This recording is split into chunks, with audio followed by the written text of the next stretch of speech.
मोरबी के नारसांग पहाड़ी के पास एक हादसा हो गया। इसमें मिली जानकारी के अनुसार मोरबी में रावापार रोड पर काम चल रहा था, तभी नारसंग पहाड़ी के पास अवैध रूप से डंप किए गए नाले से बजरी से भरा एक ओवरलोड ट्रक निकलने से हादसा हो गया।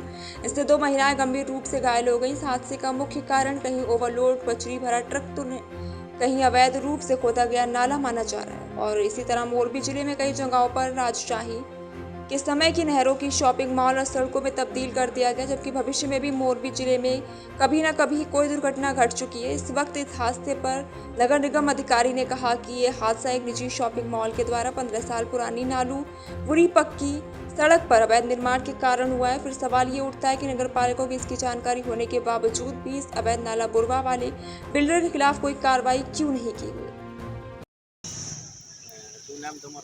કિશન ફૂલતરિયા અને હું નગરપાલિકા એન્જિનિયર।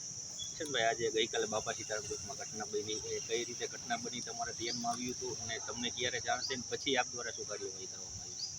સાંજે 5:30-6 વાગે આ ઘટના ઘટી છે અને જ્યારે ફોન આવ્યા અને અમને થઈ, અમે ઘટના સ્થળે ગયા, નગરપાલિકાના બીજા સ્ટાફ દ્વારા ગયા અને અમે જે ટ્રક હતું અને પોલીસનો સહકાર લઈને રોડ પહેલાં બંધ કરી દેવામાં આવ્યો ત્યાં છે અને આગળની કાર્યવાહીમાં કોઈ જાનહાનિ થઈ નથી। એમાં તે એક સારી બાબત છે અને આપણે રોડ બ્લોક કરેલો હતો।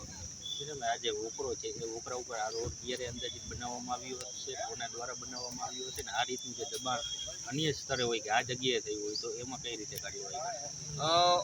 લગભગ 10-15 વર્ષ પહેલાં ત્યાં હોકળો જ હતો, ખુલ્લો પ્લોટ હતો, પરંતુ આપણા ધ્યાનમાં આવ્યું છે તેમ પ્રાઇવેટ દ્વારા ત્યાં ચેમ્બર બનાવેલું છે અને હોકળો બુરેલો છે અને એના ઉપર આપણે બ્લોક નહીં નાખેલા છે। આગળ આ મામલે કઈ રીતે કાર્યવાહી કરશું, શું કરશું? આગળ આ મામલે તપાસ ચાલુ છે, પ્રક્રિયા ચાલુ છે, હવે જેમાં આગળ તપાસની પ્રક્રિયા ચાલુ છે।